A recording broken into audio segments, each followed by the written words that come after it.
Assalamualaikum sahabat Arik Raisa dimanapun berada. Hari ini saya coba untuk bantu teman-teman ya, untuk kasih informasi biaya bangun atap ya, rangka kayu dan rangka baja ya. Sebenarnya rangka baja ini adalah alternatif ya, dimana saat ini untuk mencari bahan untuk rangka kayu sudah semakin susah. Jangka panjangnya akan semakin punah ya, karena tingkat produksi kayu ya yang dieksploitasi sama yang dipergunakan tidak seimbang. Nah, solusi alternatif ini sangat baik ya, dimana kita mudah mendapatkannya. Habis itu stoknya tersedia berlimpah karena ini produksinya terus menerus. Nah, sebagai gambaran, saat ini kalau teman-teman ingin bandingkan biaya atap dengan rangka baja atau rangka kayu ya, kalau untuk di Kalimantan rangka kayu sama rangka baja relatif hampir sama secara keseluruhan. Kenapa saya bilang rangka kayu sama rangka baja itu hampir sama ya kan, untuk secara biaya, sedangkan material rangka kayu jauh lebih banyak. Kalau rangka baja itu hanya membutuhkan 2 elemen ya, reng ya, reng yang malang ini, kemudian kuda-kuda ya, kasonya ya. Sedangkan kalau untuk rangka kayu elemennya sampai ada 4 ya, kuda-kuda, kemudian yang kedua kalau kita bilang gording ya, habis gording ada lagi kasau, setelah kasau ada lagi reng. Nah, otomatis ini yang diperlukan bahan jauh lebih banyak, pengerjaannya juga jauh lebih lama. Nah, ini tentunya beban bangunan jauh lebih berat dibanding rangka baja ya.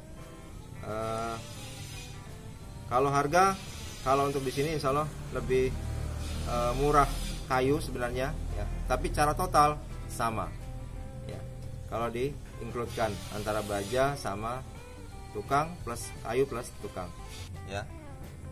Kalau secara jumlah material rangka baja lebih sedikit yang digunakan, tapi kalau rangka kayu itu jauh lebih banyak. Nah, ongkos tukangnya kalau untuk di Kalimantan rangka kayu lebih tinggi sedikit dibanding rangka baja. Jadi kalau di total jatuhnya hampir sama. Beda kalau di kota besar seperti di Jakarta atau di Jawa ya kan, dimana di sana untuk mendapatkan kayu jauh lebih susah karena kayu dari luar Jawa kebanyakan ada, tapi sangat terbatas. Nah, di sana jauh lebih mahal pakai kayu. Nah, kelebihannya pakai rangka baja adalah satu, konstruksi akan lebih kuat ya.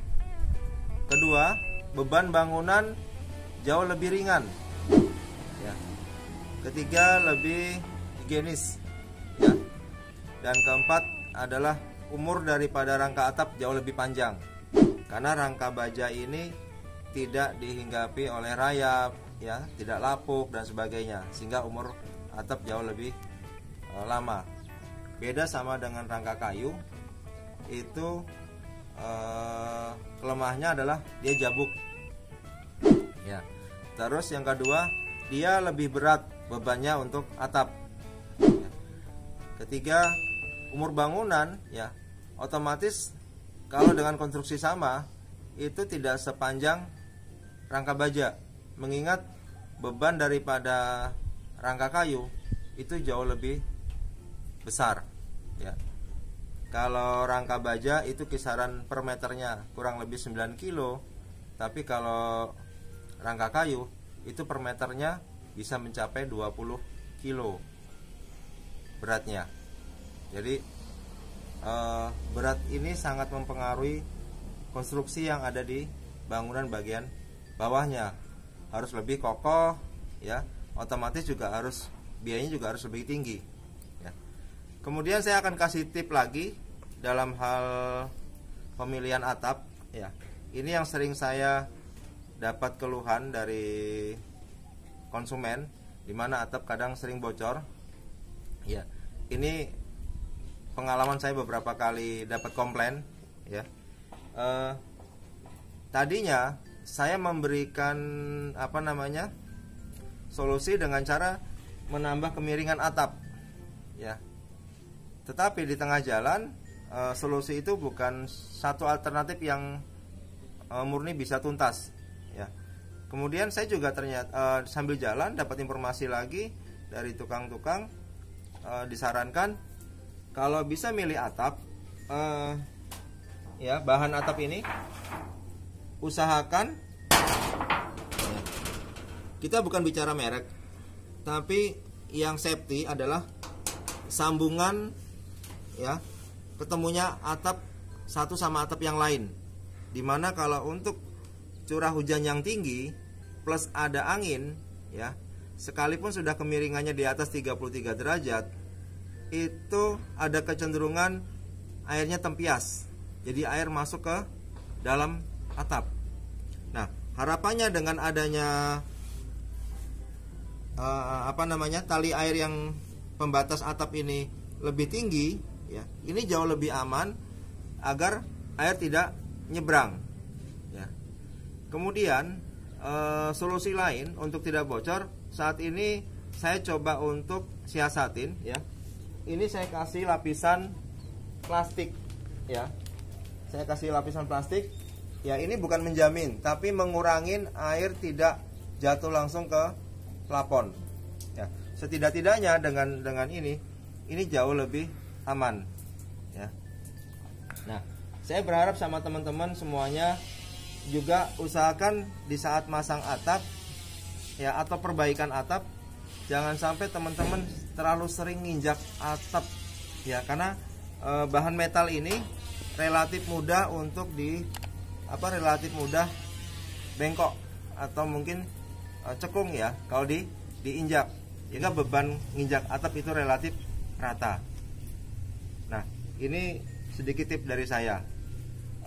Kelemahannya lagi, masukan buat teman-teman adalah kalau rangka baja memang ada kelemahan, di mana satu, dia mudah sekali menghantarkan arus listrik.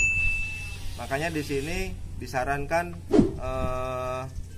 teknisi listrik ya, kami coba untuk sesafety mungkin bagaimana ini aman terkait instalasinya.